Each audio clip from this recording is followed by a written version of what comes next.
सत श्री अकाल दर्शकों, मैं हाँ तुहाडा अपना होस्ट सतिंदर सिंह मीरथल। तुसी देख रहे हो TV 84 ते तुहाडा अपना मनपसंद प्रोग्राम एक नज़र।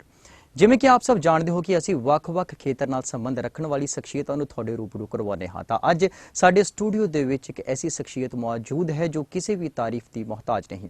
जी हाँ, मैं जिक्र कर रहा हाँ डॉक्टर इंद्रजीत सिंह गोगवानी, मुखी सिख हिस्टरी खोज विभाग खालसा कॉलेज अमृतसर तो। करते हाँ इन्हां दे नाल गलबात तां जानते हाँ इन्हां दी अचीवमेंट के बारे दे विच। सब तो पहला डॉक्टर साहब तुहाडा साडे स्टूडियो के उपर आउण ते असीं निੱਘਾ स्वागत करते हैं जी। प्यार भरी फतेह दी सांझ पाइए जी। गुरु फतेह प्रवान करो जी। वाहिगुरू जी का खालसा, वाहिगुरू जी की फतेह। डॉक्टर साहब, एक इतिहास नूं वाचना, इतिहास की घोख करनी और इतिहास दे विच वड़ करके उहदियां गहराइयां दे विच जा करके एक नवीं चीज़ नूं बाहर कढ़ना और फिर आवाम दे रूबरू करना एक बहुत वड्डी जिम्मेवारी की गल मैं समझदा हुंदी है। परमात्मा ये देन किसे किसे नूं दिंदा है। तुहाडीआं जिन्नियां अचीवमेंट्स ने, जिन्नियां भी तुसीं खोजां कीतियां ने, उस दे बारे दे विच असीं गल जरूर करांगे, पर उस तो पहलां असीं तुहाडे बारे जानना चाहांगे। तुसीं आप अपने मुखारबिन तो अपने बारे च दसो। मैं क्योंकि मालवे नूं बिलोंग करदा, पिंड मेरा गोगोवाणी है। मेरी जिहड़ी विद्यक खेतर दे विच मैं MA पंजाबी, MA धर्म अध्ययन, गुरमत संगीत दे उत्ते मैं क्लासीकल दा स्टूडेंट भी रहा और डॉक्टरेट की डिग्री मेरी ਗਿਆਨੀ ਦਿੱਤ ਸਿੰਘ ਜੀਵਨ रचना ते विचारधारा विषय उपर है। तो हुण क्योंकि मेरा जिहड़ा खेतर है वो है ही खोज दे नाल जुड़िया होया, मैं खालसा कॉलेज अमृतसर विच अपनी ये जिहड़ी सर्विस कर रहा और ये दौरान मैं काफ़ी विषयां दे उत्ते जिहड़ियां मेरियां पुस्तकां कोई 20 के करीब छपियां ने। एक खास मेरा विषय कि जिहड़ा हिंदुस्तान दे विच जां पंजाब दी धरती ते जिन्ने अंध विश्वास ने, चाहे वो कबरां मड़ियां लोग पूजते हैं, चाहे वो मुरदे पूजक ने, चाहे वो धागे तवीत ने, चाहे वो मंगल वीर थित्तां वारां दीयां विचारां दे विच पए हुए ने। मैं गुरबाणी बेस्ड इस विषय के उत्ते काफ़ी काम किया है। मेरियां पुस्तकां भी ने, भाई भरम तोड़ सिंह, बाबा कत्था सिंह, दीवा बले अंधेरा जाए, सच आखां तां भांबड़ मचदा। और इस तरह मैं जिहड़े खास करके जिहड़ा सिख सभ्याचार है, सिख सभ्याचार के नज़रिए तो मैं सिख फलसफे उत्ते कुछ एनीमेशन फिल्मां भी स्क्रिप्टां लिखियां ने, कुछ नाटकों के उत्ते भी मैं ਵੱਖ-ਵੱਖ नवे विषय लैके उन्हां ते काम कीता है। और खास करके जिहड़ा ਗਿਆਨੀ ਦਿੱਤ ਸਿੰਘ ਦਾ दुर्लभ खजाना है वो मैं काफ़ी वॉल्यूम जिहड़े उन्हां दे दोबारा जिहड़े है वो संपादना करके छपाए ने। और इस तरह ये मेरा फील्ड जिहड़ा हैगा कि मैं काव कला ते भी वर्क किया है, नाट कला के उत्ते भी, पर मेरा समुच्चा जिहड़ा खेतर है वो सिख सभ्याचार और सिख जिहड़े स्रोत ग्रंथ उन्हां दे उपर है।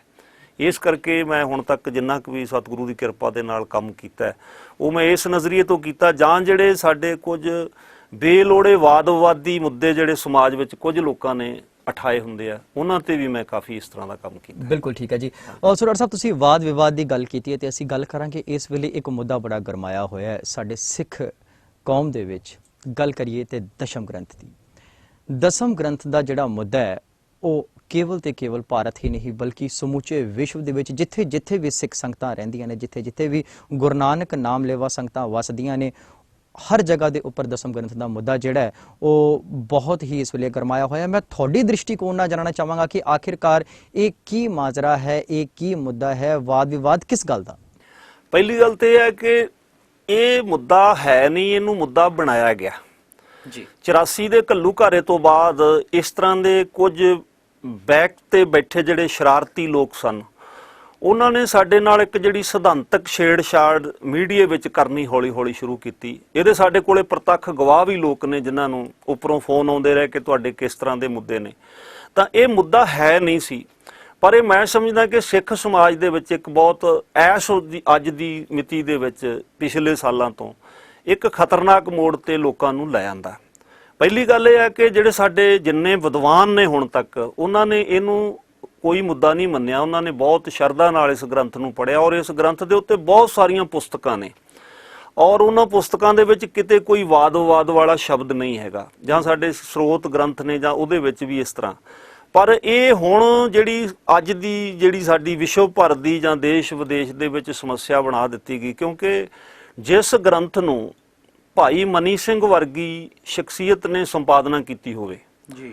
ਭਾਈ ਮਨੀ ਸਿੰਘ ਜੀ ਜਿਨ੍ਹਾਂ ਨੇ ਗੁਰੂ ਗੋਬਿੰਦ ਸਿੰਘ ਮਹਾਰਾਜ ਜੀ ਕੋਲੋਂ ਅੰਮ੍ਰਿਤਪਾਨ ਕੀਤਾ ਔਰ ਜਿਨ੍ਹਾਂ ਨੇ ਗੁਰੂ ਗੋਬਿੰਦ ਸਿੰਘ ਮਹਾਰਾਜ ਜੀ ਦੀ ਸੰਗਤ ਮਾਣੀ ਔਰ ਗੁਰੂ ਗੋਬਿੰਦ ਸਿੰਘ ਮਹਾਰਾਜ ਜੀ ਦੇ ਜੋਤੀ ਜੋਤ ਸਮਾਉਣ ਤੋਂ ਬਾਅਦ ਵੀ ਉਹ 26 ਸਾਲ, ਕਿਉਂਕਿ ਉਹਨਾਂ ਦੀ ਸ਼ਹਾਦਤ 1734 ਈਸਵੀ ਦੀ ਹੈ, ਔਰ ਉਹ ਸੰਸਾਰ ਵਿੱਚ ਜਿੱਥੇ ਜਿੱਥੇ ਵੀ ਗਏ ਉਹ ਧਰਮ ਦਾ ਪ੍ਰਚਾਰ ਕਰਦੇ ਰਹੇ। ਤਾਂ ਜੇ ਮਤਲਬ ਇਹੋ ਜੀ ਜਿਹੜੀ ਸਾਡੀ ਇੱਕ ਉੱਚ ਦਮਾਲੜੀ ਸ਼ਖਸੀਅਤ ਜਿਹਨੇ ਉਸ ਗ੍ਰੰਥ ਦੀ ਸੰਪਾਦਨਾ ਕੀਤੀ ਹੋਵੇ, ਉਹਦੇ ਤੇ ਪਹਿਲੀ ਗੱਲ ਤੇ ਸਾਨੂੰ ਸ਼ੰਕਾ ਹੋਣਾ ਹੀ ਨਹੀਂ ਚਾਹੀਦਾ। ਬਿਲਕੁਲ ਠੀਕ। ਇਹ ਹੋ ਸਕਦਾ ਕਿ ਸਾਡੀ ਅਰਥ ਪ੍ਰਣਾਲੀ ਦੇ ਵਿੱਚ ਸਾਡੀ ਬੇਸਮਝੀ ਹੋਵੇ ਸਮਾਜ ਦੀ, ਕਿ ਜਿਹੜੇ ਕੁਝ ਲੋਕ ਇਹ ਹੈ ਤਾਂ ਸ਼ਰਾਰਤੀਆਂ ਦਾ ਮੁੱਦਾ ਸੀ, ਪਰ ਇਹਨਾਂ ਨੇ ਸਾਡੀ ਸਿੱਖ ਸੰਗਤ ਨੂੰ ਗੁੰਮਰਾਹ ਕਰ ਲਿਆ।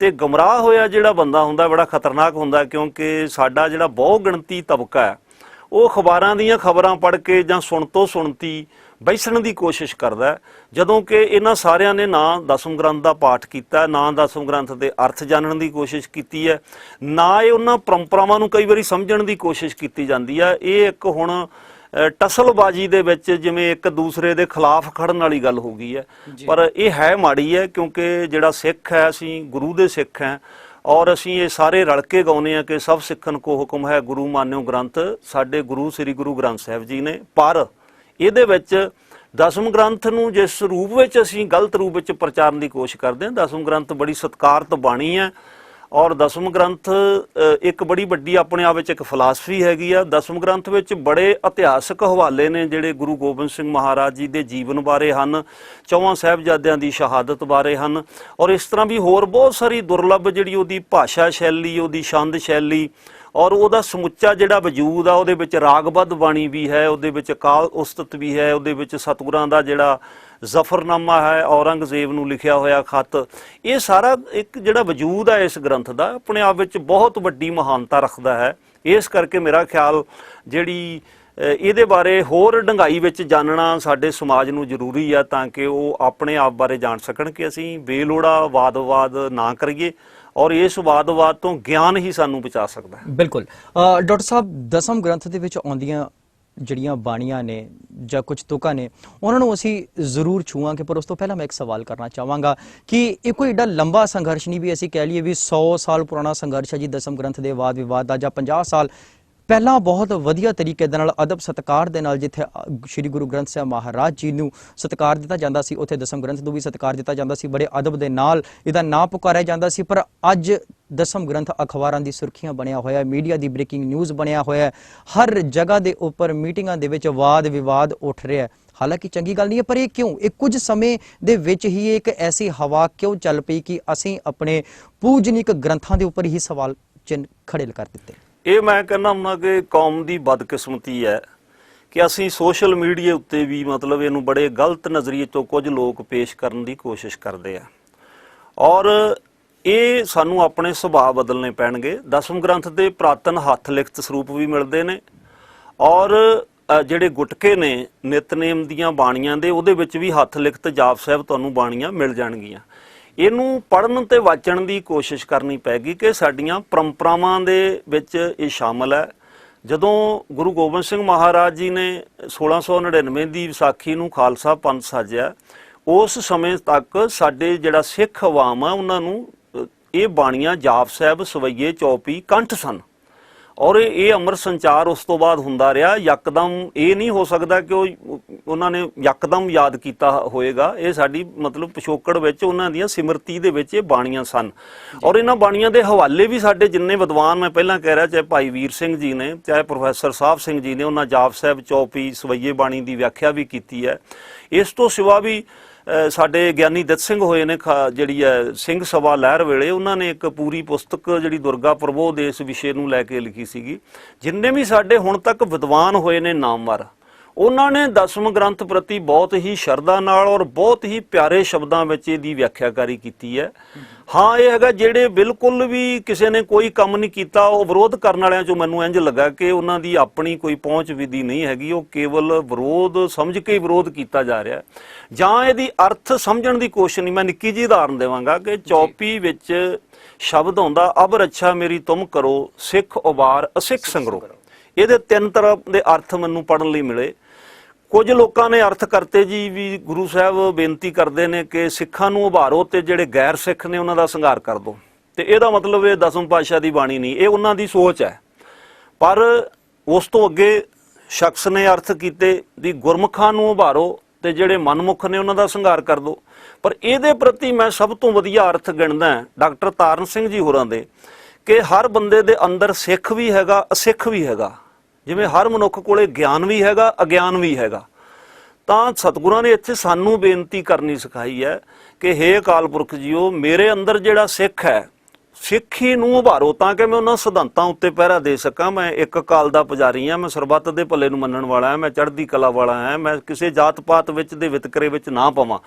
ਇਹ ਆਪਣੀ ਮਾਨਸਿਕਤਾ ਨੂੰ ਸੁਧਾਰਨ ਵਾਲੀ ਗੱਲ ਹੈ ਕਿ ਜਿਹੜਾ ਮੇਰਾ ਅੰਦਰ ਸਿੱਖ ਹੈ ਉਹਨੂੰ ਉਭਾਰੋ। ਜਿਹੜਾ ਮੇਰੇ ਅੰਦਰ ਸਿੱਖੀ ਤੋਂ, ਫਲਸਫੇ ਤੋਂ ਮੈਨੂੰ ਦੂਰ ਲਿਜਾਣ ਵਾਲੀਆਂ ਗੱਲਾਂ ਨੇ, ਉਸ ਅਸਿੱਖ ਪੁਣੇ ਦਾ ਸੰਘਾਰ ਕਰੋ। ਹੁਣ ਅਰਥ 3 ਬਣ ਗਏ ਇਹਦੇ ਲਈ। ਜਿਹੜਾ ਬੰਦਾ ਪਹਿਲੇ ਅਰਥਾਂ ਦੇ ਵਿੱਚ ਬੈਠਾ ਹੈਗਾ ਕਿ ਸਿੱਖਾਂ ਨੂੰ ਉਭਾਰ ਦਿਓ ਤੇ ਗੈਰ ਸਿੱਖਾਂ ਦਾ ਸੰਘਾਰ ਕਰ ਦਿਓ, ਉਹ ਹਮੇਸ਼ਾ ਗਲਤ ਵਿਆਖਿਆ ਕਰੇਗਾ। ਕਿਉਂਕਿ ਜਿਹੜੀ ਕਾਵ ਕਲਾ ਹੁੰਦੀ ਨਾ, ਜਿਹਨੂੰ ਅਸੀਂ ਪੋਇਟਰੀ ਕਹਿੰਦੇ ਆ, ਇਹਦੇ ਅਰਥਾਂ ਵਿੱਚ ਰਹੱਸ ਹੁੰਦਾ, ਇੱਕ ਭੇਦ ਹੁੰਦਾ। ਇਹ ਹੁਣ ਅਰਥ ਕਰਨ ਵਾਲੇ ਤੇ ਹੁੰਦਾ ਕਿ ਉਹਦੀ ਸੋਚ ਕੀ ਕਹਿੰਦੀ ਆ। ਤਾਂ ਮੈਨੂੰ ਕਈ ਵਾਰੀ ਸਾਰੇ ਥਾਂ ਇਹੋ ਗੜਬੜ ਲੱਗਦੀ ਹੈ ਕਿ ਜਿਹੜੇ ਲੋਕ ਇਸ ਤਰ੍ਹਾਂ ਗਲਤ ਨਜ਼ਰੀਏ ਤੋਂ ਵਿਰੋਧ ਕਰਨ ਦੀ ਕੋਸ਼ਿਸ਼ ਕਰਦੇ, ਉਹ ਆਪਣੀ ਅਰਥ ਪ੍ਰਣਾਲੀ ਨੂੰ ਠੀਕ ਕਰਨ।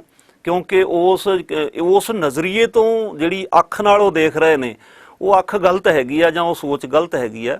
ਜਦੋਂ ਤੁਸੀਂ ਇੱਕ ਭਾਵਨਾ ਨਾਲ, ਸ਼ਰਧਾ ਨਾਲ ਤੇ ਆਪਣੀਆਂ ਇਸ ਪਰੰਪਰਾ ਨਾਲ ਜੁੜ ਕੇ ਦਸਮ ਪਾਤਸ਼ਾਹ ਦੀ ਰਚਿਤ ਬਾਣੀਆਂ ਦੇ ਅਰਥ ਕਰੋਗੇ, ਉਦੋਂ ਤੁਹਾਨੂੰ ਇਹਦਾ ਰਸ ਹੋਰ ਆਏਗਾ। ਇਹਦੇ ਉੱਤੇ ਮਸਕੀਨ ਸਾਹਿਬ ਬੜਾ ਖੁੱਲ੍ਹ ਕੇ ਬੋਲਦੇ ਹੁੰਦੇ ਸਨ, ਹੋਰ ਜਿੰਨੇ ਸਿੰਘ ਸਾਹਿਬਾਨ ਹੋਏ ਨੇ।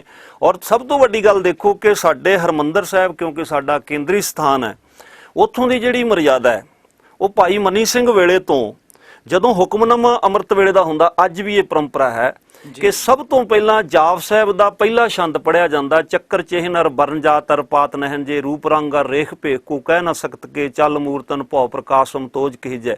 ਇਹ ਸਮੁੱਚਾ ਜਿਹੜਾ ਛੰਦ ਪੜਨ ਦੀ ਜਿਹੜੀ ਪਰੰਪਰਾ ਹੈ, ਇਹ ਭਾਈ ਮਨੀ ਸਿੰਘ ਜੀ ਹੋਰਾਂ ਨੇ ਸਥਾਪਿਤ ਕੀਤੀ। ਔਰ ਅੱਜ ਇਹਦੇ ਉੱਤੇ ਪੂਰਾ ਪਹਿਰਾ ਦਿੱਤਾ ਜਾ ਰਿਹਾ। ਤੇ ਜਦੋਂ ਸਾਡੇ ਕੇਂਦਰੀ ਸਥਾਨ ਦੀ ਮਰਿਆਦਾ ਦੇ ਵਿੱਚ ਸਭ ਤੋਂ ਪਹਿਲਾਂ ਜਿਹੜੀ ਹੈ ਉਹ ਜਾਪ ਸਾਹਿਬ ਦੇ ਉਸ ਛੰਦ ਨੂੰ ਪੜ੍ਹਿਆ ਜਾਂਦਾ। ਹੁਣ ਇਸ ਫਲਸਫੇ ਨੂੰ ਸਮਝਣ ਦੀ ਲੋੜ ਹੈ। ਗੁਰੂ ਨੇ ਕਿਹਾ ਕਿ ਮੇਰੇ ਖਾਲਸੇ ਵਿੱਚ ਵੀ ਇਹ ਗੁਣ ਹੋਣ ਜਿਹੜੇ ਅਕਾਲ ਪੁਰਖ ਦੇ ਗੁਣ ਨੇ, ਜਿਹਦਾ ਚੱਕਰ ਨਹੀਂ, ਚਿਹਨ ਨਹੀਂ, ਵਰਨ ਨਹੀਂ, ਜਾਤ ਨਹੀਂ, ਪਾਤ ਨਹੀਂ। ਜਿਹੜਾ ਮੇਰਾ ਖਾਲਸਾ, ਉਹਦਾ ਸੁਭਾਅ ਵੀ ਇਸ ਤਰ੍ਹਾਂ ਦਾ ਹੋਵੇ ਕਿ ਉਹ ਕਿਸੇ ਨੂੰ ਧਰਮ ਕਰਕੇ, ਕਿਸੇ ਨੂੰ ਜਾਤ ਕਰਕੇ, ਕਿਸੇ ਨੂੰ ਵਰਨ ਕਰਕੇ, ਕਿਸੇ ਨੂੰ ਪਾਤ ਕਰਕੇ ਨਫ਼ਰਤ ਨਹੀਂ ਕਰੇਗਾ, ਕਿਉਂਕਿ ਇਹਦਾ ਅਕਾਲ ਪੁਰਖ ਦਾ ਸਰੂਪ ਇਹ ਹੈਗਾ।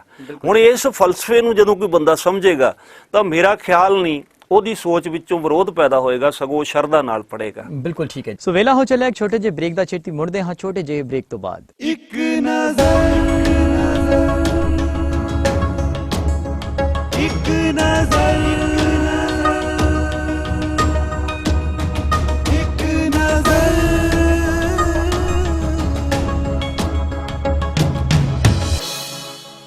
ਇੱਕ ਨਜ਼ਰ,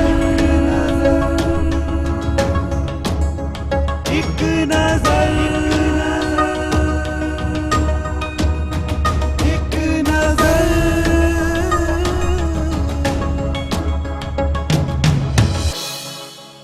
ਬ੍ਰੇਕ ਤੋਂ ਬਾਅਦ ਤੁਹਾਡਾ ਇੱਕ ਵਾਰ ਫਿਰ ਤੋਂ ਸਵਾਗਤ ਹੈ। ਤੁਸੀਂ ਦੇਖ ਰਹੇ ਹੋ ਟੀਵੀ 84 ਤੇ ਤੁਹਾਡਾ ਆਪਣਾ ਮਨਪਸੰਦ ਪ੍ਰੋਗਰਾਮ ਇੱਕ ਨਜ਼ਰ। ਤੇ ਅੱਜ ਸਾਡੇ ਨਾਲ ਸਟੂਡੀਓ ਦੇ ਵਿੱਚ ਮੌਜੂਦ ਨੇ ਡਾਕਟਰ ਇੰਦਰਜੀਤ ਸਿੰਘ ਗੋਗਵਾਣੀ।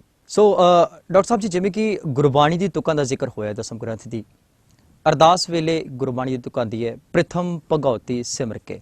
ਇਸ ਵਿੱਚ ਭਗਉਤੀ ਦਾ ਕੀ ਅਰਥ ਹੈ, ਜਿਸ ਤੁਸੀਂ ਸਮਝ ਗਏ ਹੋਵੋਗੇ ਮੇਰੇ ਇਸ਼ਾਰੇ ਨੂੰ ਕਿ ਇਸ ਤੁਕ ਨੂੰ ਲੈ ਕੇ ਬੜਾ ਵਾਦ ਵਿਵਾਦ ਹੋ ਰਿਹਾ ਸੀ। ਜਾਣਨਾ ਚਾਹਾਂਗੇ, ਬਲਕਿ ਸਾਡੇ ਪੂਰੇ ਦਰਸ਼ਕ ਜਾਣਨਾ ਚਾਹਣਗੇ ਕਿ ਇਸ ਵਿੱਚ ਭਗਉਤੀ ਦਾ ਕੀ ਮਤਲਬ ਹੈ। ਦੇਖੋ ਜੀ, ਸਾਡੇ ਵਿਦਵਾਨਾਂ ਨੇ, ਖਾਸ ਕਰਕੇ ਭਾਈ ਕਾਨ ਸਿੰਘ ਨਾਭਾ ਜੀ ਨੇ ਮਹਾਨ ਕੋਸ਼ ਵਿੱਚ 6 ਅਰਥ ਕੀਤੇ ਨੇ ਭਗਉਤੀ ਦੇ। ਜੀ, ਭਗਉਤੀ ਸ਼ਬਦ ਗੁਰੂ ਗ੍ਰੰਥ ਸਾਹਿਬ ਵਿੱਚ ਵੀ ਅਨੇਕਾਂ ਵਾਰ ਆਇਆ। ਬਹੁਤੀ ਵਾਰ ਇਹਦੇ ਅਰਥ ਨੇ ਭਗਤੀ ਕਰਨ ਵਾਲਾ, ਉਹਨੂੰ ਭਗਉਤੀ ਕਿਹਾ ਜਾਂਦਾ, ਭਗਵਤੀ ਵੀ ਕਿਹਾ ਜਾਂਦਾ ਜੀ। ਭਗਉਤੀ ਦੇ ਅਰਥ ਸ੍ਰੀ ਸਾਹਿਬ ਤਲਵਾਰ ਵੀ ਨੇ, ਭਗਉਤੀ ਦੇ ਅਰਥ ਪਰਮਾਤਮਾ ਵੀ ਨੇ। ਕਿਉਂਕਿ ਗੁਰੂ ਗੋਬਿੰਦ ਸਿੰਘ ਮਹਾਰਾਜ ਜਦੋਂ ਮੰਗਲਾਚਰਨ ਕਰਦੇ ਨੇ ਦਸਮ ਗ੍ਰੰਥ ਵਿੱਚ, ਸ੍ਰੀ ਭਗਉਤੀ ਜੀ ਸਹਾਏ, ਬਹੁਤ ਵਾਰੀ ਇਸ ਤਰ੍ਹਾਂ ਉਹਨਾਂ ਨੇ ਮੰਗਲਾਚਰਨ ਕੀਤਾ। ਹੁਣ ਜਦੋਂ ਇੱਕ ਸ਼ਬਦ ਦੇ 5-6 ਅਰਥ ਹੋਣ ਤਾਂ ਕੁਦਰਤੀ ਹੈ ਕਿ ਤੁਸੀਂ ਜਦੋਂ ਸ਼ਬਦ ਬਾਰੇ ਜਾਣਕਾਰੀ ਲੈਂਦੇ ਹੋ ਤਾਂ ਉਹ ਪ੍ਰਸੰਗ ਕਿਸ ਵਿੱਚ ਆਉਂਦਾ ਹੈ। ਕਈ ਵਾਰੀ ਗੁਰੂ ਸਾਹਿਬ ਨੇ ਇਹ ਵੀ ਪ੍ਰਸੰਗ ਲਿਆ ਕਿ ਲਈ ਭਗਉਤੀ ਦੁਰਗਸ਼ਾ, ਉੱਥੇ ਦੁਰਗਸ਼ਾ ਨੇ ਆਪਣੇ ਹੱਥ ਵਿੱਚ ਭਗਉਤੀ ਸ੍ਰੀ ਸਾਹਿਬ ਪਕੜੀ। ਪਰ ਜਦੋਂ ਪ੍ਰਥਮ ਭਗਉਤੀ ਸਿਮਰ ਕੇ ਆਉਂਦਾ ਉਸ ਤੋਂ ਪਹਿਲਾਂ ਸਤਿਗੁਰਾਂ ਨੇ ਕਿਹਾ ਇੱਕ ਓੰਕਾਰ ਵਾਹਿਗੁਰੂ ਜੀ ਕੀ ਫਤਿਹ, ਸ੍ਰੀ ਭਗਉਤੀ ਜੀ ਸਹਾਇ, ਵਾਰ ਸ੍ਰੀ ਭਗਉਤੀ ਜੀ ਕੀ ਪਾਤਸ਼ਾਹੀ ਦਸਵੀਂ, ਪ੍ਰਥਮ ਭਗਉਤੀ ਸਿਮਰ ਕੇ ਗੁਰੂ ਨਾਨਕ ਲਈ ਹੈ। ਜਦੋਂ ਉਸ ਤੋਂ ਪਹਿਲਾਂ ਇੱਕ ਓੰਕਾਰ ਵਾਹਿਗੁਰੂ ਜੀ ਕੀ ਫਤਿਹ ਆ ਗਿਆ। ਔਰ ਭਗਉਤੀ ਜਿਹੜਾ ਗਲਤ ਪ੍ਰਚਾਰਿਆ ਜਾਂਦਾ ਹੈ ਕਿ ਹਿੰਦੂ ਮਤ ਵਿੱਚ ਕੋਈ ਦੇਵੀ ਨਹੀਂ ਹੈ ਭਗਉਤੀ ਨਾਂ ਦੀ, ਸਿੱਖ ਦੇਵੀ ਦਾ ਪੁਜਾਰੀ ਨਹੀਂ ਹੈ। ਜਿਹੜਿਆਂ ਲੋਕਾਂ ਨੇ ਇਹਨੂੰ ਬਦਲਣ ਦੀ ਕੋਸ਼ਿਸ਼ ਕੀਤੀ ਉਹਨਾਂ ਦੀ ਅਗਿਆਨਤਾ ਵੀ ਸੀ, ਉਹਨਾਂ ਦੀ ਸ਼ੈਤਾਨੀ ਵੀ ਸੀ। ਇਹ ਸਭ ਤੋਂ ਪਹਿਲਾਂ ਰਾਵਲਪਿੰਡੀ ਦੇ ਵਿੱਚ ਨਿਰੰਕਾਰੀ ਦਰਬਾਰ ਦੇ ਵਿੱਚ ਪ੍ਰਥਮੇ ਨਿਰੰਕਾਰ ਸਿਮਰ ਕੇ ਸ਼ਬਦ ਪ੍ਰਚਾਰਿਆ ਗਿਆ, ਕਿਉਂਕਿ ਉਹ ਧੰਨ ਨਿਰੰਕਾਰ ਕਹਿੰਦੇ ਸਨ।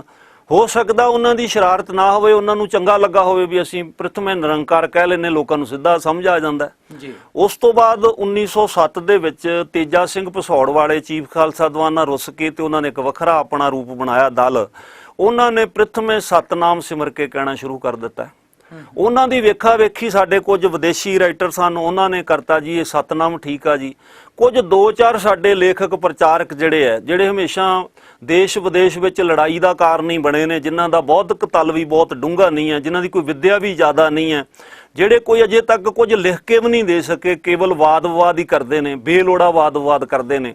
ਉਹਨਾਂ ਨੇ ਇਸ ਗੱਲ ਨੂੰ ਇਸ ਲਈ ਹਵਾ ਦਿੱਤੀ ਕਿ ਸ਼ਾਇਦ ਅਸੀਂ ਕੁਝ ਸੰਗਤ ਨੂੰ ਗੁੰਮਰਾਹ ਕਰ ਲਾਂਗੇ।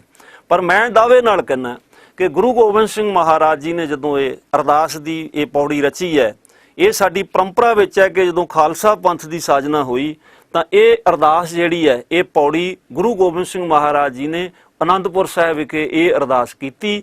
ਔਰ ਫਿਰ ਅਮਰ ਦੇ ਬਾਟਾ ਜਦੋਂ ਤਿਆਰ ਤੋਂ ਬਾਅਦ ਇਹ ਅਰਦਾਸ ਦੀ ਸਾਡੀ ਪਰੰਪਰਾ ਵਿੱਚ ਆਈ। ਉਸ ਤੋਂ ਬਾਅਦ ਅਗਲੀ ਗੁਰੂ ਪੰਥ ਨੇ ਅਰਦਾਸ ਦਾ ਰੂਪ ਦਿੱਤਾ। ਇਸ ਕਰਕੇ ਭਗਉਤੀ ਦਾ ਅਰਥ ਪੜ੍ਹਨ ਵਾਲੇ ਦੇ ਸਿਰ ਤੇ ਹੈ। ਜਿਵੇਂ ਹਰ ਸ਼ਬਦ ਦੇ 44 ਅਰਥ ਨੇ ਮਹਾਨ ਕੋਸ਼ ਵਿੱਚ। ਅਸੀਂ ਕਹਿੰਦੇ ਹਰ ਮੰਦਰ ਸਾਹਿਬ, ਹਰ ਮੀਨਜ਼ ਰੱਬ, ਮੰਦਰ ਮੀਨਜ਼ ਘਰ, ਵੀ ਰੱਬ ਦਾ ਘਰ ਹੈ। ਹੁਣ ਹਰ ਦਾ ਮਤਲਬ ਡੱਡੂ ਵੀ ਹੈ, ਹਰ ਦਾ ਮਤਲਬ ਪਾਣੀ ਵੀ ਹੈ, ਪਹਾੜ ਵੀ ਹੈ, ਮੋਰ ਵੀ ਹੈ। ਤੇ ਜੇ ਕੋਈ ਹਰ ਮੰਦਰ, ਫਿਰ ਡੱਡੂ ਦਾ ਘਰ ਵੀ ਹੋ ਸਕਦਾ, ਕਿਉਂਕਿ ਹਰ ਦਾ ਅਰਥ ਡੱਡੂ ਵੀ ਹੈ, ਪਹਾੜ ਵੀ ਹੈ। ਇਹ ਹੁਣ ਅਰਥ ਕਰਨ ਵਾਲੇ ਤੇ ਨਿਰਭਰ ਹੈਗਾ ਕਿ ਉਹ ਕਿੰਨੀਆਂ ਭਾਸ਼ਾਵਾਂ ਦਾ ਗਿਆਤਾ ਹੈਗਾ ਜਾਂ ਉਹਨੂੰ ਕਿਸ ਪ੍ਰਕਰਨ ਵਿੱਚ ਉਸ ਸ਼ਬਦ ਨੂੰ ਵਰਤਦਾ। ਇਸ ਕਰਕੇ ਜਿਹੜਾ ਇਹ ਗਲਤ ਪ੍ਰਚਾਰ ਜਿਹੜਾ ਕੁਝ ਲੋਕਾਂ ਨੇ ਕਰਨ ਦੀ ਕੋਸ਼ਿਸ਼ ਕੀਤੀ, ਮੇਰਾ ਖਿਆਲ ਉਹਨਾਂ ਨੂੰ ਅਜੇ ਅਧਿਐਨ ਕਰਨ ਦੀ ਲੋੜ ਹੈ ਕਿ ਇੱਥੇ ਭਗਉਤੀ ਦਾ ਅਰਥ ਪਰਮਾਤਮਾ ਹੈ। ਔਰ ਜਿਹੜਾ ਮੂਲ ਪਾਠ ਵੀ ਹੈ ਉਹਦੇ ਵਿੱਚ ਵੀ ਭਗਉਤੀ ਦਾ ਅਰਥ ਮਹਾਕਾਲ ਪਰਮਾਤਮਾ ਲਿਖਿਆ ਹੋਇਆ। ਤਾਂ ਇਹ ਅਸੀਂ ਪ੍ਰਕਰਨ ਨੂੰ ਸਮਝਾਂਗੇ ਤੇ ਮੇਰਾ ਖਿਆਲ ਸਾਡੀ ਜਿਹੜੀ ਇਹ ਅਗਿਆਨਤਾ ਦੇ ਵਿੱਚ ਬੰਦਾ ਠੇਡੇ ਖਾਂਦਾ ਹੁੰਦਾ, ਜਦੋਂ ਗਿਆਨ ਆ ਜੇ ਨਾ ਤੇ ਫਿਰ ਮਸਲੇ ਹੱਲ ਹੋ ਜਾਂਦੇ ਨੇ। ਬਿਲਕੁਲ ਜੀ, ਬਿਲਕੁਲ। ਇਹ ਵਿਆਖਿਆਕਾਰੀ ਤੇ ਖੜਾ ਹੋਇਆ ਸ਼ਬਦ ਹੈ। ਇਸ ਕਰਕੇ ਸਾਡਾ ਇਹ ਦਾਵਾ ਕਿ ਇਹ ਸ਼ਬਦ ਜਿਹੜਾ ਪਰਮਾਤਮਾ ਪਰਥਾਏ ਚਾਰਿਆ ਗਿਆ, ਇਹਨੂੰ ਜਿਹੜੇ ਲੋਕ ਗਲਤ ਰੂਪ ਜਿਨ੍ਹਾਂ ਦੇਣ ਦੀ ਕੋਸ਼ਿਸ਼ ਕੀਤੀ, ਪੰਥ ਨੇ ਨਹੀਂ ਪ੍ਰਵਾਨ ਕੀਤੇ। ਮੈਨੂੰ ਪਤਾ ਹੈ ਕਿ ਜਿਨ੍ਹਾਂ ਦੇਸ਼ਾਂ ਵਿਦੇਸ਼ਾਂ ਵਿੱਚ ਕੁਝ ਲੋਕਾਂ ਨੇ ਕੋਸ਼ਿਸ਼ ਕੀਤੀ ਲਿਖਣ ਦੀ ਜਾਂ ਬੋਲਣ ਦੀ, ਪਰ ਗੁਰੂ ਪੰਥ ਨੇ ਇਹੋ ਜਿਹੇ ਲੋਕਾਂ ਨੂੰ ਦਰਕਾਰ ਦਿੱਤਾ ਕਿ ਸਾਡੀ ਪਰੰਪਰਾ ਵਿੱਚ, ਸਾਡੇ ਇਤਿਹਾਸ ਵਿੱਚ, ਸਾਡੇ ਗੁਰੂ ਦੇ ਰਚੇ ਹੋਏ ਸ਼ਬਦ ਨੇ। ਨਾਲੇ ਮੇਰਾ ਦੂਸਰਾ ਸਵਾਲ ਹੁੰਦਾ ਕਿ ਜੇ ਤੁਸੀਂ ਭਗਉਤੀ ਨੂੰ ਗਲਤ ਕਹਿੰਦੇ ਹੋ ਤੇ ਸਤਨਾਮ ਕਰਕੇ ਅਰਦਾਸ ਕਰਦੇ ਹੋ, ਫਿਰ ਬਾਕੀ ਅਰਦਾਸ ਤੁਸੀਂ ਕਿਵੇਂ ਮੰਨਦੇ ਹੋ ਕਿ ਦਸਮ ਪਾਤਸ਼ਾਹ ਦੀ ਹੈਗੀ ਹੈ? ਜਦੋਂ ਸਾਰੀ ਦਸਮ ਪਾਤਸ਼ਾਹ ਦੀ, ਬਾਕੀ ਨੂੰ ਤੁਸੀਂ ਦਸਮ ਪਾਤਸ਼ਾਹ ਦੀ ਮੰਨਦੇ ਹੋ, ਤੇ ਜੇ ਉਹਨੂੰ ਮੰਨਦੇ ਹੋ ਤਾਂ ਤੁਸੀਂ ਇੱਕ ਅੱਖਰ ਦੇ ਉੱਤੇ ਆ ਕੇ ਖੁਦ ਭੁਲੇਖਾ ਖਾਂਦੇ ਹੋ। ਇਸ ਭੁਲੇਖੇ ਨੂੰ ਗਿਆਨ ਦੂਰ ਕਰੇਗਾ। ਬਿਲਕੁਲ ਠੀਕ ਹੈ। ਯਾਨੀ ਕਿ ਬਿਨਾਂ ਅਧਿਐਨ ਤੋਂ ਕਿਸੇ ਚੀਜ਼ ਦੇ ਉੱਪਰ ਪਹੁੰਚਣਾ ਇੱਕ ਹਨੇਰੇ ਦੇ ਵਿੱਚ ਟੱਕਰਾਂ ਮਾਰਨ ਦੇ ਬਰਾਬਰ ਹੈ। ਬਿਲਕੁਲ। ਅੱਛਾ ਡਾਕਟਰ ਸਾਹਿਬ, ਗੱਲ ਕਰਦੇ ਹਾਂ ਪੰਥ ਦੀ। ਪੰਥਕ ਮਰਿਆਦਾ ਦੇ ਵਿੱਚ ਦਸਮ ਗ੍ਰੰਥ ਦਾ ਕੀ ਰੋਲ ਹੈ? ਵੇਖੋ ਜੀ, ਸਾਡੀ ਮੈਂ ਕਹਿੰਦਾ ਉਹਨਾਂ ਇੱਕ ਕੜੀ ਹੈ ਜਿਹੜੀ ਪੰਥ ਦੀ ਮਰਿਆਦਾ ਹੈ। ਇਹਦੇ ਵਿੱਚੋਂ ਜਿਹੜਾ ਦਸਮ ਪਾਤਸ਼ਾਹ ਜਾਂ ਦਸਮ ਗ੍ਰੰਥ ਦੀ ਬਾਣੀ ਦਾ ਬਹੁਤ ਵੱਡਾ ਰੋਲ ਹੈ। ਪਹਿਲੀ ਗੱਲ, ਸਾਡਾ ਨਿਤਨੇਮ ਆਧਾਰਤ ਹੀ ਦਸਮ ਪਾਤਸ਼ਾਹ ਦੀ ਬਾਣੀ ਤੇ ਹੈ। ਜੇ ਅਸੀਂ ਜਪਜੀ ਸਾਹਿਬ ਗੁਰੂ ਗ੍ਰੰਥ ਸਾਹਿਬ ਜੀ ਦੀ ਪਹਿਲੀ ਬਾਣੀ ਹੈ, ਜਾਪ ਸਾਹਿਬ ਦਸਮ ਗ੍ਰੰਥ ਦੀ ਪਹਿਲੀ ਬਾਣੀ ਹੈ, ਇਹ ਅਸੀਂ ਅੰਮ੍ਰਿਤ ਵੇਲੇ ਦਾ ਜਾਪ ਕਰਦੇ ਹਾਂ। ਫਿਰ ਸਵਈਏ ਜਿਹੜੇ ਆ, ਸਰਾਵਕ ਸੁਧ ਸਮੂਹ ਸਿਧਾਨ ਕੇ ਦੇਖ ਫਿਰਿਓ ਘਰ ਜੋਗ ਜਤੀ ਕੇ, ਇਹ ਵੀ ਦਸਮ ਗ੍ਰੰਥ ਵਿੱਚੋਂ ਨੇ। ਫਿਰ ਚੌਪੀ ਅਸੀਂ ਸਵੇਰੇ ਬਾਣੀ ਪੜ੍ਹਦੇ ਹਾਂ। ਫਿਰ ਸ਼ਾਮ ਨੂੰ ਅਸੀਂ ਰਹਿ ਰਸ ਪੜ੍ਹਦੇ ਹਾਂ। ਉਹਦੇ ਵਿੱਚ ਜਿਹੜਾ ਆਉਂਦਾ, ਪਾਏ ਗਏ ਜਬ ਤੇ ਤੁਮਰੇ ਤਬ ਤੇ ਕੋ ਆਖਤਰੇ ਨਹੀਂ ਆਨਿਓ, ਤੇ ਸਗਲ ਦੁਆਰ ਕੋ ਛੱਡ ਕੇ ਗਏ ਤੁਹਾਰੋ ਦੁਆਰ, ਇਹ ਗੁਰੂ ਗੋਬਿੰਦ ਸਿੰਘ ਮਹਾਰਾਜ ਜੀ ਦੀ ਰਚਨਾ ਦਸਮ ਗ੍ਰੰਥ ਵਿੱਚ ਹੈ। ਫਿਰ ਅਸੀਂ ਅਰਦਾਸ ਕਰਦੇ ਹਾਂ ਤੇ ਗੁਰੂ ਗੋਬਿੰਦ ਸਿੰਘ ਮਹਾਰਾਜ ਜੀ ਦੀ ਰਚੀ ਹੋਈ ਪੌੜੀ ਪੜ੍ਹਦੇ ਹਾਂ। ਫਿਰ ਸਾਡੀ ਜਿਹੜੀ ਅੰਮ੍ਰਿਤ ਦੀ ਮਰਜ਼ਾਦਾ ਹੈ, ਉਹ ਸਾਡੀਆਂ 5 ਬਾਣੀਆਂ ਜਿਹੜੀਆਂ ਜਪਜੀ ਸਾਹਿਬ, ਜਾਪ ਸਾਹਿਬ, ਸਵਈਏ, ਚੌਪੀ, ਆਨੰਦ ਸਾਹਿਬ, ਇਹ 3 ਬਾਣੀਆਂ ਗੁਰੂ ਗੋਬਿੰਦ ਸਿੰਘ ਮਹਾਰਾਜ ਦੀਆਂ ਨੇ। ਇੱਕ ਬਾਣੀ ਤੀਸਰੇ ਪਾਤਸ਼ਾਹ ਦੀ ਹੈ। ਪਹਿਲੀ ਬਾਣੀ ਗੁਰੂ ਨਾਨਕ ਪਾਤਸ਼ਾਹ ਜੀ ਦੀ ਪਹਿਲੇ ਜਾਮੇ ਵਿੱਚ ਰਚੀ ਹੋਈ ਹੈ। ਤਾਂ ਸਾਡਾ ਜਦੋਂ ਜਿਹੜਾ ਵਜੂਦ ਹੈ ਸਾਡੇ ਨਿਤਨੇਮ ਦਾ, ਸਾਡੇ ਅੰਮ੍ਰਿਤ ਸੰਚਾਰ ਦਾ, ਉਹ ਪੰਜਾਂ ਬਾਣੀਆਂ ਤੇ ਆਧਾਰਿਤ ਹੈ। ਮੈਨੂੰ ਪਤਾ ਹੈ ਕਿ ਇਹਨਾਂ ਦਿਨਾਂ ਵਿੱਚ ਇੱਕ ਦੋ ਵਿਦੇਸ਼ਾਂ ਦੇ ਗੁਰਦੁਆਰਿਆਂ ਵਿੱਚ ਜਿਹੜਾ ਉਹ ਪੰਜਾਂ ਬਾਣੀਆਂ ਦੀ ਮਰਜ਼ਾਦਾ ਨੂੰ ਤੋੜ ਕੇ 2 ਬਾਣੀਆਂ ਪੜ੍ਹ ਕੇ ਅੰਮ੍ਰਿਤ ਦਾ ਬਾਟਾ ਤਿਆਰ ਕਰਨ ਦੀ ਉਹਨਾਂ ਕੋਸ਼ਿਸ਼ ਕੀਤੀ ਹੈ। ਮੇਰਾ ਇੱਕ ਸਵਾਲ ਸਭ ਤੋਂ ਉੱਚਾ ਹੈ ਕਿ ਬਾਬਾ ਦੀਪ ਸਿੰਘ ਜੀ ਨੇ ਗੁਰੂ ਗੋਬਿੰਦ ਸਿੰਘ ਮਹਾਰਾਜ ਜੀ ਤੋਂ ਅੰਮ੍ਰਿਤਪਾਨ ਕੀਤਾ ਆਨੰਦਪੁਰ ਸਾਹਿਬ ਵਿਖੇ ਜੀ, ਔਰ ਉਹਨਾਂ ਦੀ ਗੁਰੂ ਗੋਬਿੰਦ ਸਿੰਘ ਮਹਾਰਾਜ ਜੀ 1708 ਵਿੱਚ ਜੋਤੀ ਜੋਤ ਸਮਾਏ। ਬਾਬਾ ਦੀਪ ਸਿੰਘ ਦੀ ਸ਼ਹਾਦਤ 1757 ਈਸਵੀ ਦੀ ਹੈ। ਬਾਬਾ ਦੀਪ ਸਿੰਘ ਜੀ ਗੁਰੂ ਗੋਬਿੰਦ ਸਿੰਘ ਮਹਾਰਾਜ ਜੀ ਤੋਂ ਬਾਅਦ 48-49 ਸਾਲ ਅੰਮ੍ਰਿਤ ਸੰਚਾਰ ਦਾ ਬਾਟਾ, ਅੰਮ੍ਰਿਤ ਦਾ ਪ੍ਰਚਾਰ, ਗੁਰੂ ਘਰ ਦਾ ਪ੍ਰਚਾਰ ਕਰਦੇ ਰਹੇ। ਜਿਸ ਸ਼ਖਸ ਨੇ ਜਾਂ ਜਿਸ ਉੱਚੀ ਰੂਹ ਨੇ, ਜਿਹੜੇ ਸੰਤ ਸਿਪਾਹੀ ਨੇ, ਮਹਾਨ ਸ਼ਹੀਦ ਨੇ, ਬੰਦਗੀ ਵਾਲੇ ਨੇ, ਬੜੇ ਬ੍ਰਹਮ ਗਿਆਨੀ ਨੇ, ਜਿਨ੍ਹਾਂ ਨੇ ਗੁਰੂ ਗੋਬਿੰਦ ਸਿੰਘ ਮਹਾਰਾਜ ਜੀ ਤੋਂ ਅੰਮ੍ਰਿਤਪਾਨ ਕੀਤਾ ਔਰ ਜਿਹੜੇ 45-48 ਸਾਲ ਬਾਅਦ ਵਿੱਚ ਉਸ ਅੰਮ੍ਰਿਤ ਦੇ ਬਾਟੇ ਦਾ ਪ੍ਰਚਾਰ ਕਰਦੇ ਰਹੇ, ਜਦੋਂ ਉਹਨਾਂ ਨੇ ਖੁਦ ਦਸਮ ਪਾਤਸ਼ਾਹ ਦੇ ਪਾਸੋਂ ਛਕਿਆ, ਉਹਨਾਂ ਨੇ ਕਿਤੇ ਕਿੰਤੂ ਨਹੀਂ ਕੀਤਾ ਕਿ ਬਾਣੀਆਂ ਕਿੰਨੀਆਂ ਪੜ੍ਹੀਆਂ ਗਈਆਂ। ਬਿਲਕੁਲ ਜਿਹੜੇ ਅੱਜ ਅਸੀਂ 20ਵੀਂ 21ਵੀਂ ਸਦੀ ਵਿੱਚ ਉੱਠ ਕੇ ਸਾਡੇ ਇੱਕ ਕੋਈ ਰਾਗੀ ਸਿੰਘ ਨੇ ਜਾਂ ਕੋਈ ਹੋਰ ਨੇ ਉਹ ਇਸ ਤਰ੍ਹਾਂ ਕੋਸ਼ਿਸ਼ ਕਰਦੇ ਨੇ, ਮੇਰਾ ਖਿਆਲ ਇਸ ਤੋਂ ਵੱਡੀ ਗਿਆਨਤਾ ਕੀ ਹੋ ਸਕਦੀ ਹੈ ਕਿ ਅਸੀਂ ਬਾਬਾ ਦੀਪ ਸਿੰਘ ਵਰਗੀ ਰੂਹ ਜਿਹੜੀ ਅਮਰ ਸੰਚਾਰ ਤਿਆਰ ਕਰਦੀ ਰਹੀ ਹੈ, ਉਹਨਾਂ ਨੇ ਕਿਤੇ ਸ਼ੰਕਾ ਨਹੀਂ ਕੀਤਾ। ਇਸ ਕਰਕੇ ਇਹ 5 ਬਾਣੀਆਂ ਸਾਡੀ ਪਰੰਪਰਾ ਵਿੱਚ ਆਈਆਂ ਨੇ ਕਿ ਸਾਡੇ ਹਜ਼ਾਰਾਂ ਲੋਕਾਂ ਨੇ ਸਤਿਗੁਰਾਂ ਪਾਸੋਂ ਅੰਮ੍ਰਿਤਪਾਨ ਕੀਤਾ, ਅੱਜ ਵੀ ਲੋਕ ਕਰਦੇ ਨੇ। ਸਾਰਿਆਂ ਨੂੰ ਪਤਾ ਹੈ ਕਿ 5 ਬਾਣੀਆਂ ਪੜ੍ਹੀਆਂ ਜਾਂਦੀਆਂ ਨੇ ਔਰ ਜਿਹੜੇ ਵਿਰੋਧ ਕਰਦੇ ਨੇ ਉਹਨਾਂ ਨੇ ਖੁਦ ਉਹ 5 ਬਾਣੀਆਂ ਦੇ ਨਾਲ ਤਿਆਰ ਹੋਏ ਅੰਮ੍ਰਿਤ ਦੇ ਬਾਟੇ ਤੋਂ ਅੰਮ੍ਰਿਤਪਾਨ ਕੀਤਾ। ਸਭ ਤੋਂ ਵੱਡੀ ਮੈਂ ਕਹਿੰਦਾ ਕਿ ਇਸ ਤੋਂ ਵੱਡੀ ਇਹਨਾਂ ਲੋਕਾਂ ਦੀ ਬਦਕਿਸਮਤੀ ਕੀ ਹੋ ਸਕਦੀ ਹੈ ਕਿ ਜਿਹੜੇ ਕਕਾਰਧਾਰੀ ਨੇ ਔਰ ਜਿਹੜਾ ਅੰਮ੍ਰਿਤ ਛਕਿਆ ਉਹ ਉਹਨਾਂ 5 ਬਾਣੀਆਂ ਨਾਲ ਛਕਿਆ ਜਿਹੜੀ ਸਾਡੀ ਮਰਜ਼ਾਦਾ ਹੈ, ਔਰ ਜਿਹੜੀ ਮਰਜ਼ਾਦਾ 14 ਸਾਲ ਸਾਡੇ ਸਿੱਖ ਸਕਾਲਰਾਂ ਨੇ, ਵਿਦਵਾਨਾਂ ਨੇ, ਬੁੱਧੀਜੀਵੀਆਂ ਨੇ, ਮਹਾਤਮਾਵਾਂ ਨੇ, ਉਹਦੇ ਵਿੱਚ ਬੜੀਆਂ ਪਹੁੰਚੀਆਂ ਰੂਹਾਂ ਸਨ, ਉਹਨਾਂ ਨੇ 14 ਸਾਲ ਲਾ ਕੇ ਜਿਹੜੀ ਆ ਸਿੱਖ ਰਹਿਤ ਮਰਜ਼ਾਦਾ ਤਿਆਰ ਕੀਤੀ। ਕਿਸੇ ਨੇ ਜਾਪ ਸਾਹਿਬ ਤੇ ਸ਼ੱਕ ਨਹੀਂ ਕੀਤਾ, ਕਿਸੇ ਨੇ ਸਵਈਏ ਬਾਰੇ ਨਹੀਂ ਕਿਹਾ ਕਿਉਂਕਿ ਹੈ ਹੀ ਨਹੀਂ ਸੀ, ਔਰ ਸ਼ੱਕ ਹੋਣਾ ਵੀ ਕਿਵੇਂ ਸੀ ਜਦੋਂ ਕੁਝ ਗਲਤ ਹੀ ਨਹੀਂ ਹੈਗਾ। ਤਾਂ ਉਸੇ ਬਾਣੀਆਂ ਦੇ ਅੰਮ੍ਰਿਤਪਾਨ ਕਰਕੇ ਜਿਹੜੇ ਲੋਕ ਅੱਜ ਵਿਰੋਧ ਕਰਦੇ ਨੇ, ਮੇਰਾ ਖਿਆਲ ਉਹਨਾਂ ਦੀ ਸੋਚ ਦੇ ਉੱਤੇ ਅਫਸੋਸ ਕੀਤਾ ਜਾ ਸਕਦਾ ਕਿ ਫਿਰ ਤੁਸੀਂ ਜਿਹੜਾ ਅੰਮ੍ਰਿਤਪਾਨ ਕੀਤਾ ਫਿਰ ਤੁਸੀਂ ਉਸ ਅੰਮ੍ਰਿਤ ਤੇ ਕਿਵੇਂ ਨਿਭਾ ਰਹੇ ਹੋ ਜਦੋਂ ਤੁਸੀਂ ਉਸ ਅੰਮ੍ਰਿਤ ਤੇ ਸ਼ੱਕ ਕਰਦੇ ਹੋ। ਇਹ ਸ਼ੱਕ ਵਾਲੀ ਕੋਈ ਗੱਲ ਨਹੀਂ। ਮੈਂ ਕਹਿੰਦਾ ਕਿ ਇਹ ਏਜੰਸੀਆਂ ਹੋ ਸਕਦੀਆਂ ਨੇ ਸਰਕਾਰ ਦੀਆਂ, ਔਰ ਇਹ ਸ਼ਰਾਰਤੀ ਲੋਕ ਹੋ ਸਕਦੇ ਨੇ ਜਿਹੜੇ ਇਹੋ ਜਿਹੀਆਂ ਗੱਲਾਂ ਕਰ ਰਹੇ ਨੇ। ਸਾਨੂੰ ਕਿਸੇ ਨੂੰ, ਕਿਸੇ ਵੀ ਦੁਨੀਆ ਦੇ ਵਿਦਵਾਨ ਨੂੰ, ਜਿੰਨੇ ਸਿੱਖਾਂ ਵਿੱਚ ਏਡੇ ਏਡੇ ਸਕਾਲਰ ਹੋਏ, ਬੰਦਗੀ ਵਾਲੀਆਂ ਰੂਹਾਂ ਹੋਈਆਂ, ਇੰਨੇ ਮਤਲਬ ਸਾਡੇ ਬਹੁਤ ਡੂੰਘੇ ਮਹਾਤਮਾ ਲੋਕ ਹੋਏ ਨੇ, ਕਿਸੇ ਦੇ ਮਨ ਵਿੱਚ ਗੁਰੂ ਪ੍ਰਤੀ ਸ਼ੰਕਾ ਨਹੀਂ ਆਇਆ। ਤੇ ਸ਼ੰਕਾ ਕਰਨ ਵਾਲਾ ਗੁਰੂ ਦਾ ਸਿੱਖ ਹੋ ਵੀ ਨਹੀਂ ਸਕਦਾ, ਉਹਦੇ ਕੋਲੋਂ ਆਸ ਵੀ ਨਹੀਂ ਹੋ ਸਕਦੀ। ਇਸ ਕਰਕੇ ਜਿਹੜੇ ਲੋਕ ਇਹ ਗਲਤ ਪ੍ਰਚਾਰ ਕਰਨ ਦੀ ਕੋਸ਼ਿਸ਼ ਕਰਦੇ ਆ ਤਾਂ ਇਹ 5 ਬਾਣੀਆਂ ਤੇ ਸਾਨੂੰ ਪਹਿਰਾ ਦੇਣਾ ਪਏਗਾ। ਇਹ ਗੁਰੂ ਗੋਬਿੰਦ ਸਿੰਘ ਮਹਾਰਾਜ ਜੀ ਦੀਆਂ ਰਚੀਆਂ ਹੋਈਆਂ ਨੇ। ਇਹੋ ਬਾਣੀਆਂ ਨਾਲ ਹੀ ਆਨੰਦਪੁਰ ਸਾਹਿਬ ਵਿਖੇ ਜਿਹੜਾ ਅੰਮ੍ਰਿਤ ਦਾ ਬਾਟਾ ਤਿਆਰ ਹੋਇਆ, ਔਰ ਇਹ ਸਾਡੀ ਪਰੰਪਰਾ ਹੈਗੀ ਹੈ। ਔਰ ਪਰੰਪਰਾ ਆਪਣੇ ਆਪ ਵਿੱਚ ਬਹੁਤ ਮਹਾਨ ਹੁੰਦੀ ਹੈ ਕਿਉਂਕਿ ਉਹ ਸਾਨੂੰ ਜੀਵਤ ਰੱਖਦੀ ਹੈ ਔਰ ਸਾਡੀ ਮਰਜ਼ਾਦਾ ਨੂੰ, ਸਾਡੀ ਹੋਂਦ ਨੂੰ, ਸਾਡੇ ਸਟੇਟਸ ਨੂੰ, ਸਾਡੇ ਸਵੈ ਮਾਣ ਨੂੰ ਉਹ ਕਾਇਮ ਰੱਖਦੀ ਹੈ। ਬਿਲਕੁਲ ਜੀ। ਸੋ ਡਾਕਟਰ ਸਾਹਿਬ, ਸਮੇਂ ਜਿਹੜਾ ਆਪਣੀ ਰਫ਼ਤਾਰ ਦੇ ਨਾਲ ਵੱਧ ਰਿਹਾ, ਸਮਾਂ ਸੀਮਿਤ ਹੈ, ਪਰ ਚੰਦ ਮਿੰਟਾਂ ਦੇ ਵਿੱਚ ਮੈਂ ਇੱਕ ਸਵਾਲ ਦਾ ਜਵਾਬ ਤੁਹਾਡੇ ਤੋਂ ਜਾਣਨਾ ਚਾਹਾਂਗਾ। ਦੇਹ ਸ਼ਿਵਾਵਰ ਮੋਹੇ ਹੈ ਸ਼ੁਭ ਕਰਮ ਤੇ ਕਬਹੂ ਨਾ ਟਰੋ, ਇਹ ਜਦੋਂ ਪੰਕਤੀਆਂ ਕਿਸੇ ਬਾਹਰਲੇ ਮੁਲਕਾਂ ਦੇ ਵਿੱਚ ਪੜ੍ਹੀਆਂ ਜਾਂਦੀਆਂ ਨੇ ਤਾਂ ਦਾਸ ਨੇ ਅੱਖੀਂ ਦੇਖਿਆ ਕਿ ਰਾਗੀ ਸਿੰਘ ਨੂੰ ਸਟੇਜ ਤੋਂ ਬਾਂਹ ਫੜ ਕੇ ਲਾ ਦਿੱਤਾ ਜਾਂਦਾ ਕਿ ਤੁਸੀਂ ਇਹ ਸ਼ਬਦ ਨਹੀਂ ਪੜ੍ਹਨਾ। ਜਦਕਿ ਅਗਰ ਦੇਖਿਆ ਜਾਏ ਤਾਂ ਐਜੂਕੇਸ਼ਨ ਡਿਪਾਰਟਮੈਂਟ ਦੇ ਵਿੱਚ ਜਾਂ ਹੋਰ ਵਿਦਿਅਕ ਅਦਾਰਿਆਂ ਦੇ ਵਿੱਚ ਜਾਂ ਸੰਪਰਦਾਵਾਂ ਦੇ ਵਿੱਚ ਜਿਹੜਾ ਹੈ ਇਹ ਐਂਥਮ ਦੇ ਰੂਪ ਦੇ ਵਿੱਚ ਯੂਜ਼ ਕੀਤਾ ਜਾਂਦਾ ਹੈ। ਇੱਕ ਹੱਲਾਸ਼ੇਰੀ ਦੇਣ ਵਾਲੀ ਇੱਕ ਜੁਝਾਰੂ ਰੂਪ ਹੈ, ਉਹ ਇਹ ਪ੍ਰਦਾਨ ਕਰਦਾ ਹੈ। ਇਸ ਬਾਰੇ ਕੀ ਕਹਿਣਾ ਚਾਹੋਗੇ? ਇਹ ਵੀ ਸਿਰਫ ਸਾਡੀ ਨਾ ਅਰਥਾਂ ਦੀ ਸਮਝ ਨਾ ਹੋਣ ਕਰਕੇ ਹੈ। ਸਭ ਤੋਂ ਪਹਿਲਾਂ ਇਹਦੇ ਉੱਤੇ ਭਾਗ ਸਿੰਘ ਅੰਬਾਲੇ ਵਾਲੇ ਨੇ ਕਿਹਾ ਸੀ ਕਿ ਸ਼ਿਵਾ ਦਾ ਅਰਥ ਪਾਰਵਤੀ ਹੈ, ਕਿਉਂਕਿ ਸੰਸਕ੍ਰਿਤ ਵਿੱਚ ਜਿਹੜੇ ਪੁਲਿੰਗ ਇਸਤਰੀ ਲਿੰਗ ਦਾ ਢੰਗ ਹੁੰਦਾ ਸ਼ਿਵ ਤੋਂ ਸ਼ਿਵਾ, ਤਾਂ ਸ਼ਿਵਾ ਦਾ ਅਰਥ ਕਲਿਆਣਕਾਰੀ ਪ੍ਰਭੂ ਵੀ ਹੈ। ਗੁਰਬਾਣੀ ਵਿੱਚ ਇੱਕ ਸ਼ਬਦ ਆਉਂਦਾ, ਇਹ ਮਨ ਸ਼ਕਤੀ, ਇਹ ਮਨ ਸੀਓ। ਇਸ ਮਨ ਹੀ ਸਾਰੀ ਸ਼ਕਤੀ ਹੈ। ਮਨ ਹੀ ਸੀਓ ਦਾ ਮਰਤ ਸ਼ਿਵ, ਸ਼ਿਵ ਦਾ ਮਤਲਬ ਕਲਿਆਣਕਾਰੀ। ਜਿਵੇਂ ਸਤਿਅਮ ਸ਼ਿਵਮ ਸੁੰਦਰਮ, ਸਹਿਤ ਦੇ 3 ਗੁਣ ਨੇ, ਉਹਦੇ ਵਿੱਚ ਸੱਚ ਹੋਵੇ, ਕਲਿਆਣਕਾਰੀ ਹੋਵੇ, ਸੋਝ ਕਲਾ ਹੋਵੇ। ਇੱਥੇ ਸ਼ਿਵਾ ਦਾ ਅਰਥ ਕਲਿਆਣਕਾਰੀ ਪ੍ਰਭੂ ਹੈ। ਤਾਂ ਭਾਗ ਸਿੰਘ ਵਾਲੇ ਨੂੰ ਪੰਥ ਚੋਂ ਛੇਕਿਆ ਗਿਆ, ਅਖੀਰਲੇ ਸਮੇਂ ਉਹ ਮਾਫੀ ਵੀ ਮੰਗਿਆ। ਇਹ ਜਿਹੜੇ ਲੋਕ ਸ਼ਰਾਰਤੀ ਨੇ ਉਹਦੀਆਂ ਉਹ ਕਿਤਾਬ ਚਿੜੀ ਜੀ ਚੱਕੀ ਫਿਰਦੇ ਨੇ। ਸ਼ਿਵਾ ਦਾ ਅਰਥ ਮੈਂ ਫੇਰ ਕਹਿੰਦਾ ਕਿ ਜਿਵੇਂ ਭਗਉਤੀ ਦੇ ਅਰਥ 6 ਨੇ, ਸ਼ਿਵਾ ਦੇ ਅਰਥ ਵੀ ਅਨੇਕ ਬਣ ਜਾਂਦੇ ਨੇ। ਕਿਸੇ ਭਾਸ਼ਾ ਵਿੱਚ ਉਹ ਪਾਰਵਤੀ ਵੀ ਬਣ ਜਾਏਗਾ, ਪਰ ਉਹ ਸੰਸਕ੍ਰਿਤ ਵਿੱਚ ਬਣੇਗਾ, ਇਹ ਸੰਸਕ੍ਰਿਤ ਦਾ ਸ਼ਬਦ ਨਹੀਂ ਹੈ। ਇਸ ਕਰਕੇ ਇੱਥੇ ਸ਼ਿਵਾ ਦਾ ਅਰਥ ਕਲਿਆਣਕਾਰੀ ਪ੍ਰਭੂ ਹੈ। ਭਾਗ ਸਿੰਘ ਵਾਲੇ ਨੇ ਫੇਰ ਬਾਅਦ ਵਿੱਚ ਆ ਕੇ ਆਪਣੀ ਗਲਤੀ ਮੰਨ ਲਈ ਸੀ ਕਿ ਮੇਰੇ ਕੋਲੋਂ ਅਰਥ ਦਾ ਅਨਰਥ ਹੋ ਗਿਆ, ਕਿਉਂਕਿ ਕੋਈ ਐਡਾ ਵੱਡਾ ਵਿਦਵਾਨ ਨਹੀਂ ਸੀਗਾ। ਇਸ ਤਰ੍ਹਾਂ ਦੇ ਹੋਰ ਵੀ ਲੋਕ ਹੋਏ ਨੇ ਜਿਹੜੇ ਇਸ ਤਰ੍ਹਾਂ ਦੀ ਨੁਕਤਾਚੀਨੀ।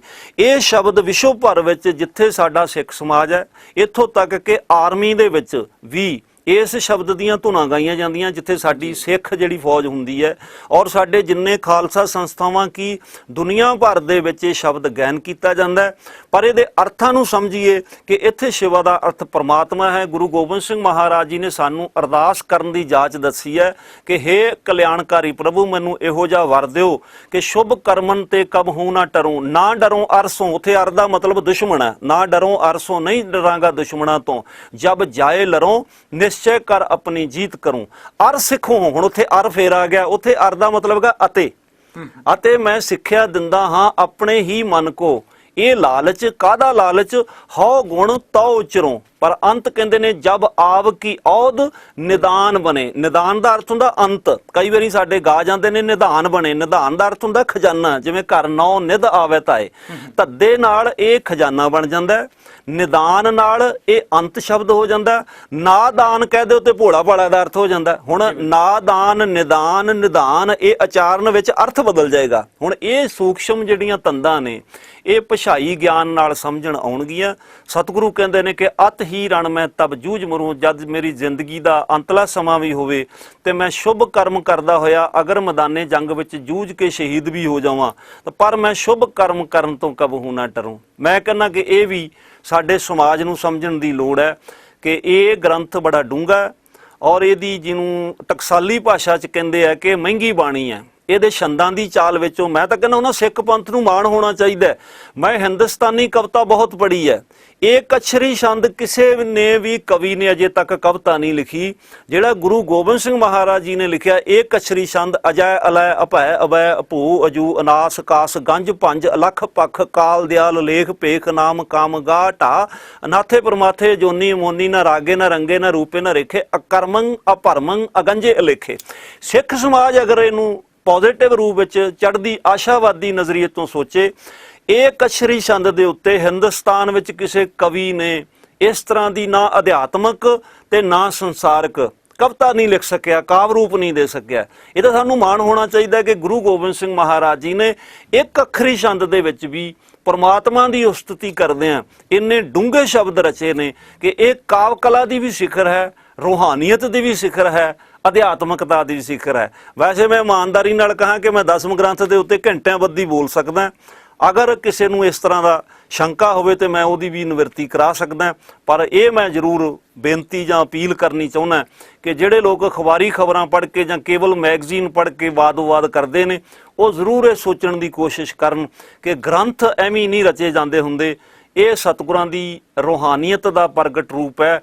ਪਰ ਇਹਨੂੰ ਅਸੀਂ ਸਮਝਣ ਦੀ ਕੋਸ਼ਿਸ਼ ਕਰੀਏ ਕਿ ਵਿਆਖਿਆ ਕਿਸ ਚੀਜ਼ ਦੀ ਹੋ ਰਹੀ ਹੈ। ਦਸਮ ਗ੍ਰੰਥ ਸਾਡੇ ਵਿੱਚ ਬਹੁਤ ਸਾਰੇ ਇਤਿਹਾਸਕ ਹਵਾਲੇ ਵੀ ਨੇ, ਇਹਦਾ ਅਧਿਆਤਮਕ ਰੂਪ ਵੀ ਹੈ, ਇਹਦਾ ਸਾਹਿਤਕ ਰੂਪ ਵੀ ਹੈ, ਤੇ ਜਿਹੜੀਆਂ ਹਕਾਇਤਾਂ ਨੇ ਇਹਦੇ ਵਿੱਚ ਕਥਾ ਕਹਾਣੀਆਂ ਦਾ ਰੂਪ ਵੀ ਹੈ। ਕਹਾਣੀ ਇੱਕ ਫਲਸਫਾ ਹੁੰਦਾ, ਫਲਸਫੇ ਨੂੰ ਸਮਝਣ ਵਾਲੇ ਤੇ ਨਿਰਭਰ ਹੁੰਦਾ ਕਿ ਉਹ ਇਹਨੂੰ ਕਿਸ ਰੂਪ ਵਿੱਚ ਸਮਝਦਾ।